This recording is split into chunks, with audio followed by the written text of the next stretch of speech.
Is this the right moment? The right moment to roll out the red carpet for Syria's new leader, France, the first Western country to welcome Ahmed al-Sharaa, who, with the toppling of Bashar al-Assad last December, shed his fatigues and his Islamist militia leader namesake of Abu Mohammed al-Jolani.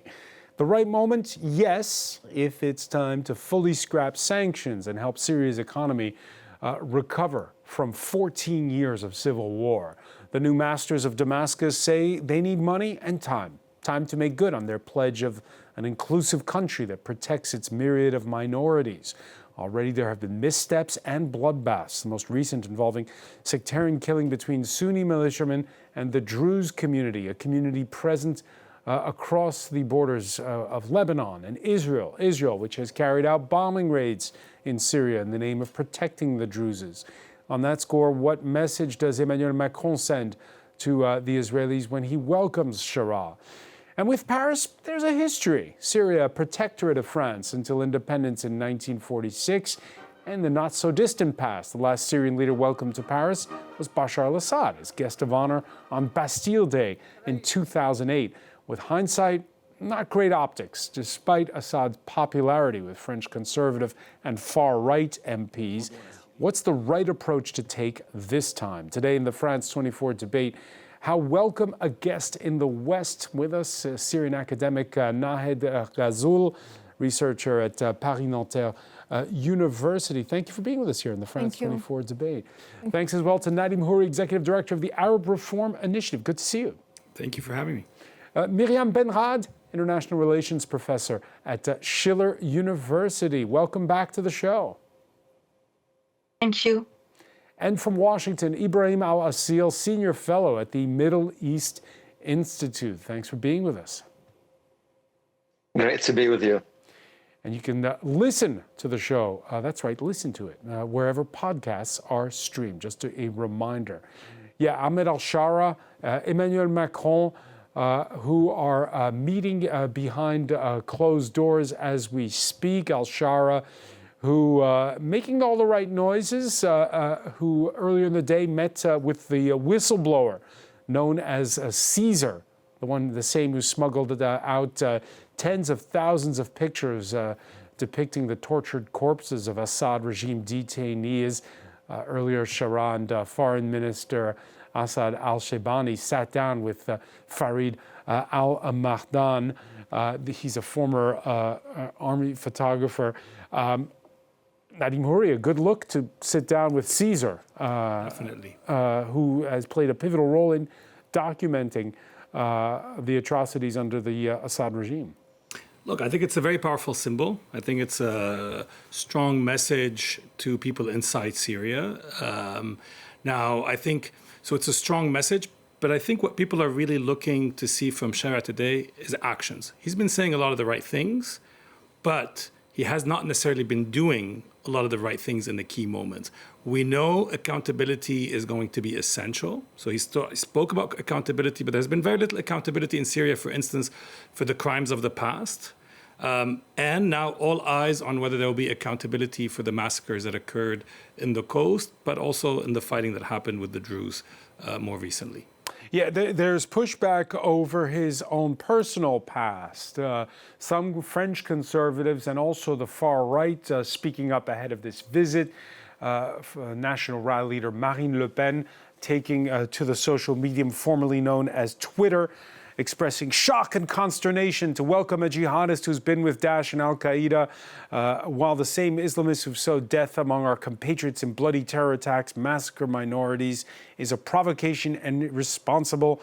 Once again, Emmanuel Macron tarnishes the image of France and discredits its engagement in the fight against Islamism, most notably alongside allies. Your reaction to those strong words, Nahed Ghazul? Actually, let me first of all comment on his first meeting with who considered as a Syrian hero, Farid al-Mahdan. I think this is a step in the right direction because he is trying to confirm to Syrians that those who sacrificed a lot are not forgotten.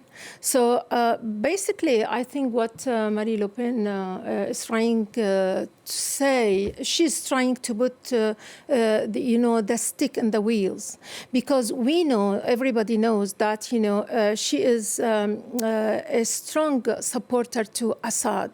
So her words doesn't come in nonsense or of a surprise to anyone.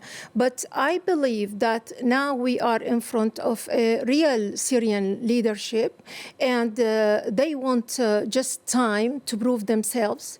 And definitely, if we don't give them this time and we forget a bit about the past and we look for the actions, not only their words, but also we watch the actions, if they are going to honor their words or not, definitely will reach no point. Because if we say that we don't want this leadership to be here, this will not be in favor of anybody. We are ruling out the red carpet for ISIS to come, for the fanatics to come, for the division of the country, and Syria to turn once again to be a source of terrorism, not only to the Middle East, but also internationally. So I don't think that, she is just pinning down the right points.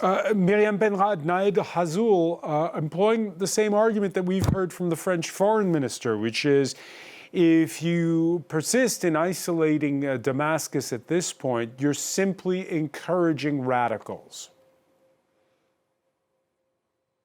Well, I think it's the tragedy of Syria that this regime change took place last December and brought to power what I would call radicals, because it's been the whole question. Is Ahmed al-Sharaa really reformed, as he says? And we need to understand the reactions to this visit, because of course for a long time, he was a member of the al-Qaeda movement. We all remember, of course, his years in Iraq as a jihadist, then in Syria.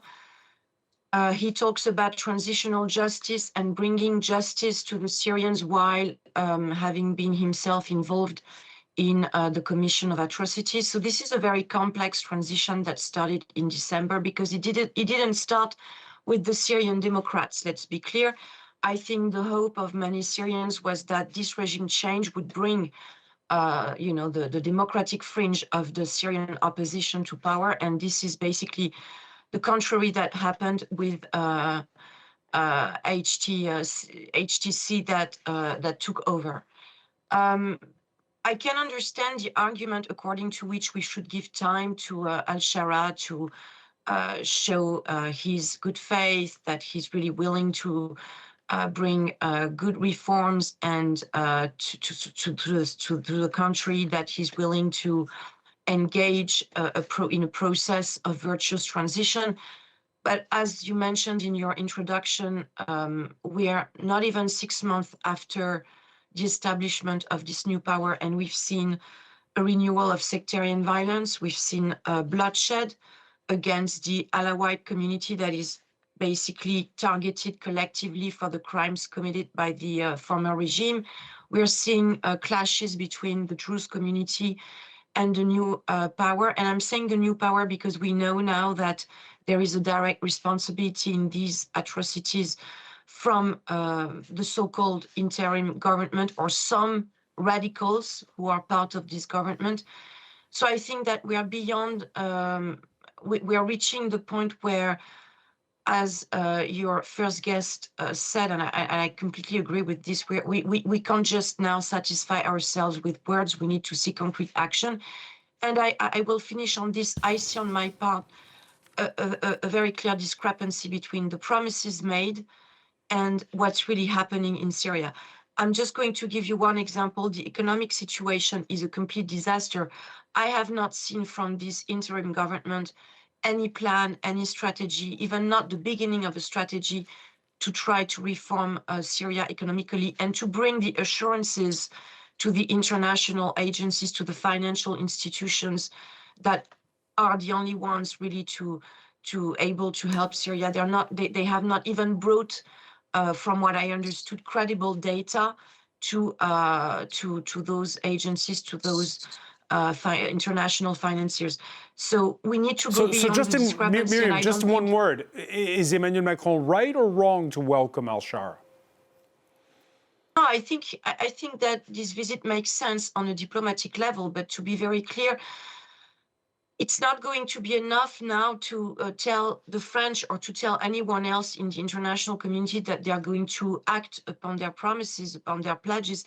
We need to see concrete action indeed, and I hope that this is the message passed by Emmanuel Macron to Ahmed al-Sharaa.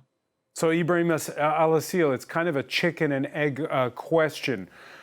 Do you first lift all of the remaining sanctions that exist in Europe in order to encourage al-Sharaa to make good on his promises, or do you wait for him to make good on his promises before lifting the sanctions? That's a great question, and I would build on so many very good points raised by Nadim, Nadia, and Nahid and Miriam, because it's really a complex and a complicated situation. However, if Syria remains isolated, if al-Sharaa is unwelcome, most likely Syria will fail. However, if al-Sharaa is welcomed and sanctions are lifted, the chances for Syrians increase. So I wouldn't say this is about good or bad or right or wrong in this decision. It's about making the likelihood for this Syrian experiment to work in the future and for Syrians to be able to move forward after this devastating war and after all these decades of dictatorships that really deprived the Syrian society from so many healthy aspects like political participation, like civil society, freedom of press, etc. So I think this is a step in the right direction. That's not an endorsement for Ahmed al-Sharaa. I would totally agree with everything my colleagues said, that his actions should be the real test. You know, Syrians, they have a proverb, they say, "المي بتكذب الغطاس." Water is the test of the diver. We need to look at what's happening, we need to look at the actions, and then we make our judgment on Ahmed al-Sharaa and if he actually transformed or not, and if he is a reformer, if he reformed himself and his group or not. And final point, on this issue, I think also there are two different dimensions here. There is the leadership, Ahmed al-Sharaa, al-Shaybani, and this small circle around them, and then there is the rest of the group. And the group that Ahmed al-Sharaa, or the wave that Ahmed al-Sharaa rode into Damascus, and the group that brought him into Damascus.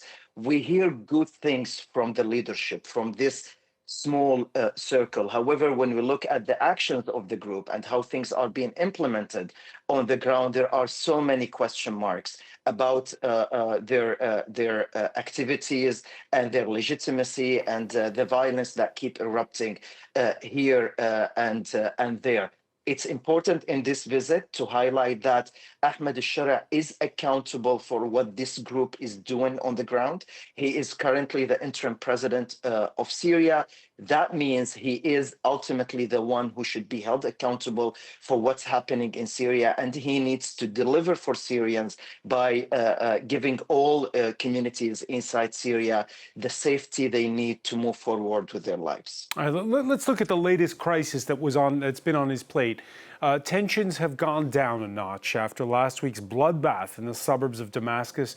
There's been the release on Monday of nearly 24 Druze men who'd been detained. The government announced a deal for that minority to hand over weapons. However, suspicions still running high. We have no weapons, but we want a guarantee. We ask for a guarantee that what happened on the coast will not happen to us. And there are, of course, two schools of thought over what happened, Nadim Houri, and that is that, because this was a clash with the Islamist militias, Sunni Islamist militias that took Damascus, that this is the true colors of Ahmed al-Sharaa. And the other school of thought is, well, he's got good intentions, but he doesn't control his men. So I agree. I mean, the first thing we need to start with is accept complexity. Right? You don't come out of decades of dictatorship and suddenly everything goes well. I mean, it is complex. And the remnants of the Assad regime did attack in a coordinated fashion what they call the Amn al-Am, the general security, and they killed, and that there were, and this is well documented by now, documented massacres. Do I think, but this is my view, that al-Sharaa or al-Shibani were behind this? No, it actually weakens them, right? I mean, it kind of reverses the whole narrative that they've been trying to build since December to get out of it. Do I think that there are people close to Sharaa and Shibani? I don't know what they think deep down in their mind, but that there are people close to them that think that Alawites should be killed, that they want to take revenge against Alawites. Yes, we know, and we know that there are foreign fighters, and we know that it's complex, and we know that there are some who've been rewarded by getting appointed, others have not. So, you know, I think we'll have to wait. You know, what can we do today? Instead of sort of theorizing, I think if I was Macron, I would insist. Sharaa did something right after the massacre. He said, we're going to open an independent investigation. You know, they launched this national investigation. The time was extended. That's not too surprising because actually it's quite complex. But now Macron should insist, we need to see this investigation be conducted in an independent, impartial way, and whatever it leads, there should be consequences. Frankly, I would have liked to see some support from the UN, from the Commission of Inquiry to this investigation to give it more credibility. You know, concrete signs. I think we cannot judge today on intentions. It's not going to be enough. I think we need to judge on, is there an investigation and are people being held accountable? We need to create a stick and a carrot. I actually think it's good that al-Sharaa is visiting today France. I think everyone should be clear-eyed about the situation. I think everyone is. I think we should be clear-eyed about the challenges and figuring out, you know, this is a new power that actually needs the international community. So there's leverage today. Can the international community use that leverage in a way that sets the ground rules for a more inclusive Syria? I think that's the key. That's the key test today that we're waiting, and we'll see what comes out of the meeting. Nahed Khazul, you've not been back to your native Syria since 2011, you were telling us? Indeed. What would it take for you to be able to feel safely, comfortable in returning? Security on ground and also source of living. Because I believe that these are the two engines for any country, for any citizen worldwide. Why did we fled our country? Because we seek security. We seek source of living. And until now, as you know, all the colleagues have mentioned, you know, the wheel of economics has not run yet because of the imposed sanctions. Even, you know, Syrian businessmen cannot run any project.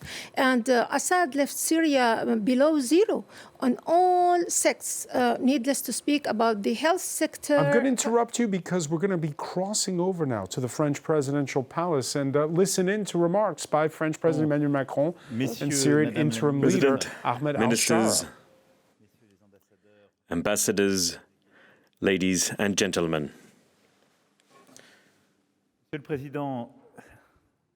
Mr. President, as you know, France has a long history with Syria.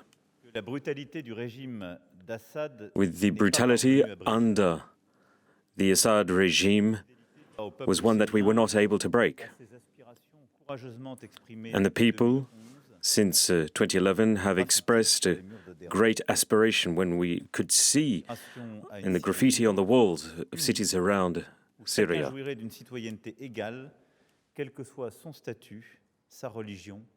a Syria that people hoped for, which one of a nation where people could express their identities. Then over the past decade, Syria has been through such hardship. Atrocities under the Assad regime were committed. And we would like to thank you for some of the initiatives that you have already taken, and we hope that one day justice will be served. In light of chemical warfare, we laid down a clear red line. France itself was hit to its very core, and therefore we took action against Islamic State, against Daesh.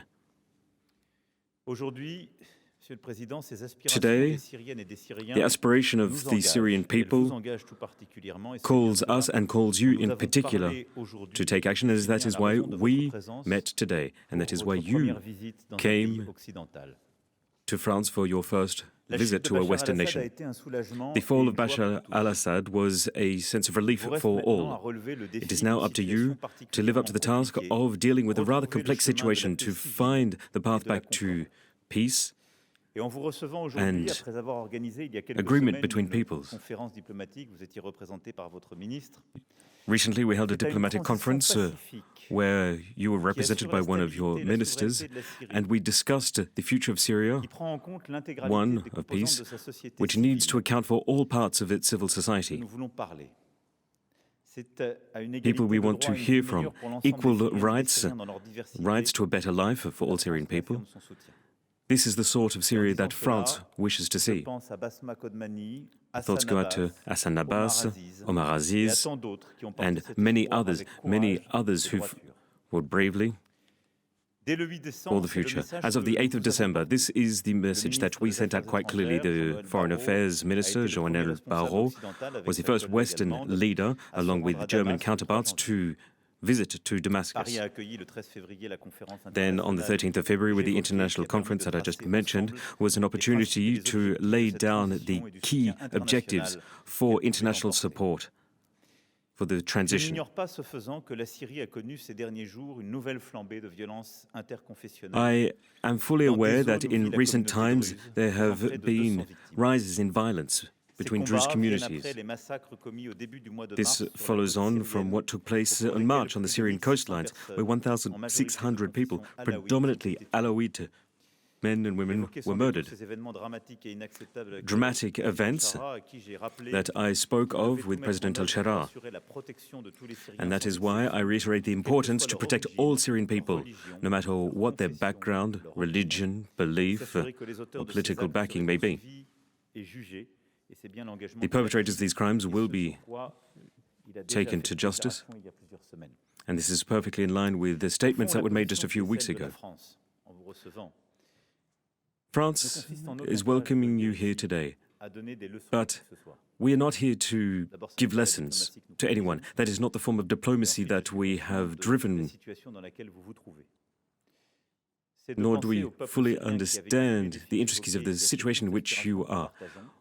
All we do know is that we have an aspiration for your people. And we need to ensure that we can help you.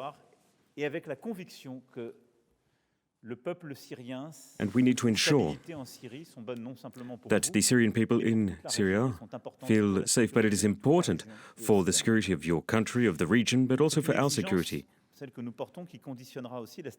This is what we want to see, and it is essential for us to be able to re-engage diplomatic relations.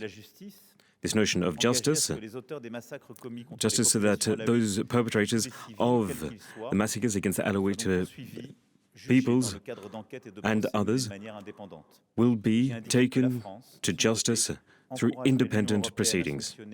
The European Union has constantly sanctioned perpetrators of such crimes. After over a decade of hardship and sadness, Syria is now in great need of support. Syria won't be able to find stability once again, nor Syrian refugees will be able to return home to their country without true economic reform and infrastructure development. Syrian people, be they in the country or outside of the country, want to see their country rebuilt. And you will meet with Syrian people here in Paris tonight, and they will tell you the same. That is why, Mr. President, for Syria to move forward, we need to move forward. We will fight for European sanctions to be lifted progressively. And we will work with the HCR and our numerous partners to come up with a regional framework for Syria for the future. For that, we will need to ensure guarantees for the right use of international funds. France will ensure that its key interests are ensured. The stability of Syria is essential for the Middle East, as it is essential for the safety of Europeans and the French. What we have learned is that Damascus is just on our doorstep. And Syria is a key element of our own security here in France. And that is why Daesh remains one of the most serious terrorist threats in France. It is a threat for Syria, for the region, for the world. And France has paid with blood the price of Daesh. France has been mobilized and will continue to be mobilized with all partners, with Americans and others, to fight Daesh. And I know that we will continue to do our utmost, along with your support, to fight against Daesh and terrorist groups that are applied on your country and on ours. You can count, we can count on the Syrian democratic forces, which were so essential in the international coalition against Daesh for numerous years. To that extent, on the 6th of March, we signed an agreement. It was an important landmark. And I would like to welcome what we were able to achieve. It is a major milestone because it shows our ability to build relationships with all parties of your country. And I truly hope that the agreement will be fully enacted. And we will do our utmost to help you in that. A few moments ago, the President said that he will do everything that he can to ensure that Syria will no longer be a refuge for terrorist fighters, people who would threaten the very security of their own nation and neighboring nations. To the same extent, Syria will continue to cooperate as it has been doing so for the past few months. And this is important to note that since you came to power in December, that you have been actively fighting against the use of chemical warfare.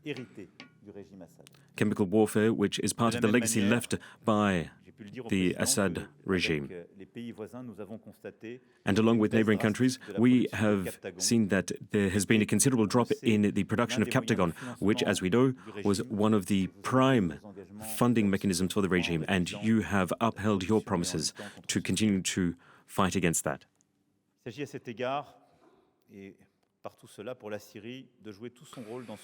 Syria is going to continue to play a fundamental role in the region, ensuring the region's stability.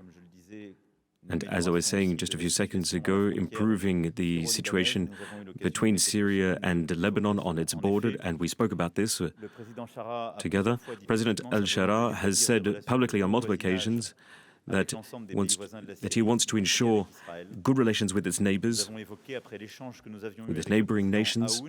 We spoke with President Aoun, showed that there is support to secure the border between Syria and Lebanon. The security coordination is in place between Beirut and Damascus. We need to ensure that the ceasefire in Lebanon will continue to prevail. France is also a key driver in negotiations between Lebanon and Syria for their common border by providing our experience, our archives, our knowledge in such matters. And I would just like to say that we play a fundamental role in our cooperation. Our cooperation is going to ramp up the fight against Hezbollah, the fight against Iran's influence in the region and all proxy groups in the region, and we will continue to ensure stability for Syria and Lebanon. These were the key items that I just wanted to cover after the very long conversation that I had with President al-Sharaa and along with our ministers who also met. I would like to thank President al-Sharaa for our quite hard-hitting and open conversations where we were able to speak about issues with a clear mind, but one focused on the future. The better future that the Syrian people deserve, one of peace, stability, where everyone everyone in civil society can live freely as fully fledged citizens. And whenever you will be on that path in the future, we will be by your side. And we will be by the sides of the Syrian people. President, I count on you. And the France today would like to reiterate its friendship untowards Syria and its people.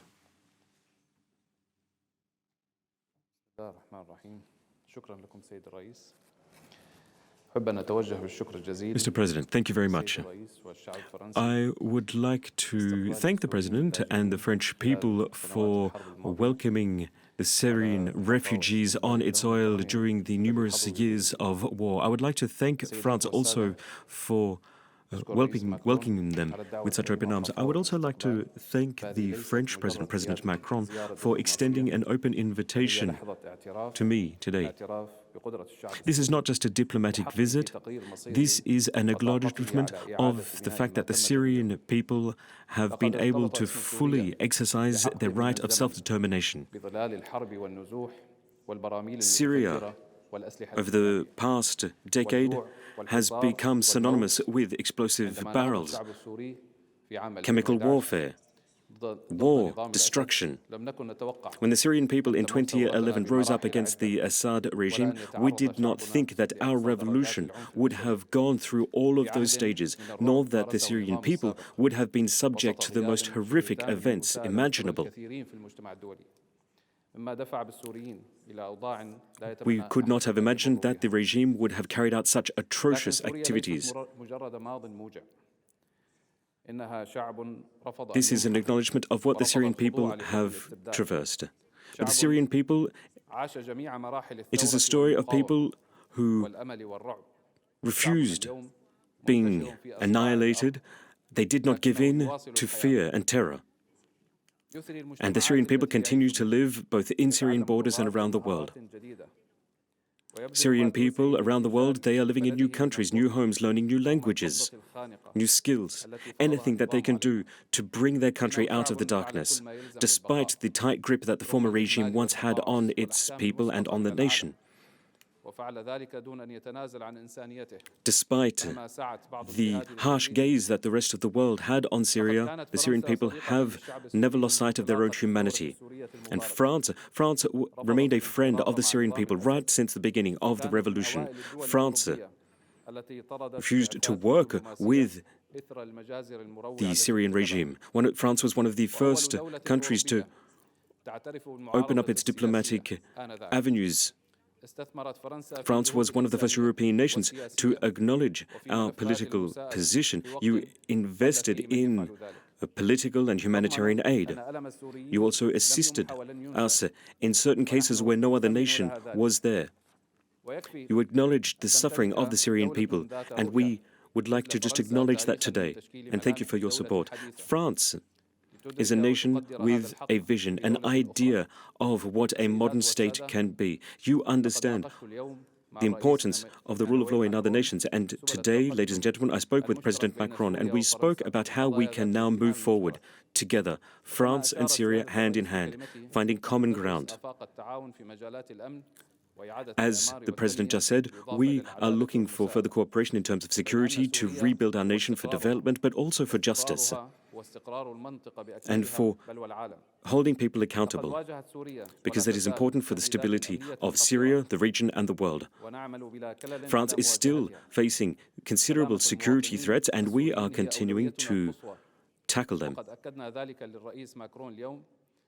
We reiterated today in my conversation with the French President that France looks out for the French and Syria looks out for the Syrian people. And like every time after a war or a revolution, we always expect people to seek retaliation, retribution, but our people have great hope for the future. We are trying as individuals and as a nation to deal with the fallout of over half a century of regime rule who used weaponry against its own people. In recent times, we have seen tragic events unfold. This is further fallout of the former regime which is trying to utilize the weakness, the current weakness that we are seeing domestically. But the media are misleading people, trying to portray fake news, mislaying blame. We arrested the criminals and we have created two committees. First, a committee to investigate the crimes, but also a committee for reconciliation. The committee, the United Nations Committee for Human Rights, have acknowledged and welcomed our efforts, and we also have an international investigation committee that welcomed our efforts. We're going to continue to fight against terrorist groups on Syrian soil. And we would like to thank France for helping us in that way. This is a mission that falls upon now Syrian shoulders, but also the international community. As for trade of Captagon, which was used by the former regime to flood the entire region with drugs. So we are going to continue to cooperate with the International Organization for the Fight Against Chemical Warfare, who has come to Syria recently, and they welcome our current work. So we're going to continue to fight against this type of warfare and weaponry, and we're going to work with the Democratic Syrian Forces hand in hand to further tackle the spread of such chemicals. We were able to speak about security on our borders and the never-ending Israeli threat. Israel has bombed Syria on multiple occasions, and most recently, just a few weeks ago, causing 4 fatalities and 6 people were wounded. We spoke also about what is occurring on our border with Lebanon. We spoke about security and everything that we can do to avoid any further escalation of this situation. Mr. President, as you said, the infrastructure that we are dealing with is a legacy infrastructure that has been left us by the former regime. It has been entirely destroyed. So we need to ensure that the Syrian people can return home after over a decade abroad as refugees. Not everything has been destroyed, but there are some villages and towns with no roofs on the houses. There are barriers, there are roads, there are dams that need to be rebuilt. We are currently assessing the situation, assessing what we actually need to ensure that we can provide a decent life for all Syrians, to encourage Syrians to return home. Returning home after 14 years as refugees. We also spoke with President Macron about rebuilding our nation in greater detail. We spoke about the great challenges that lie ahead. It's not just a matter of money. Here we need to rebuild both infrastructure, but we need to rebuild trust. We need to rebuild a sense of psychological stability so that Syrians will not be subject to just obedience and silence once again. We need to ensure that they have a place. The future of Syria is not one that will be drafted elsewhere behind closed doors. The future of Syria is one which will be built by those people who return home, by men, women, journalists, judges, by the young people of our nation, all those people who will be able to speak freely and openly. So once again, thank you, President, for having me here.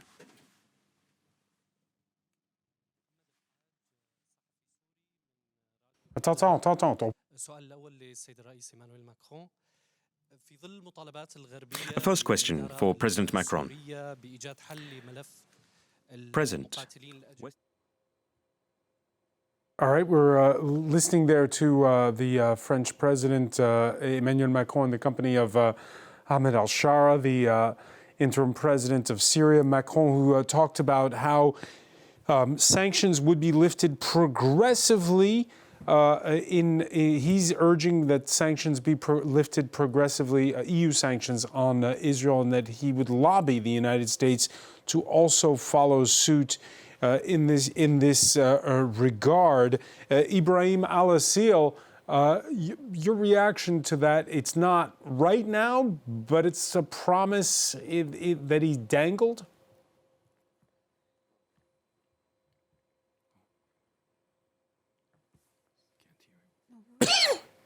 No voice. All right, we seem to have lost the audio connection. Apologies for that, Ibrahim. We'll try to fix that as quick as we can.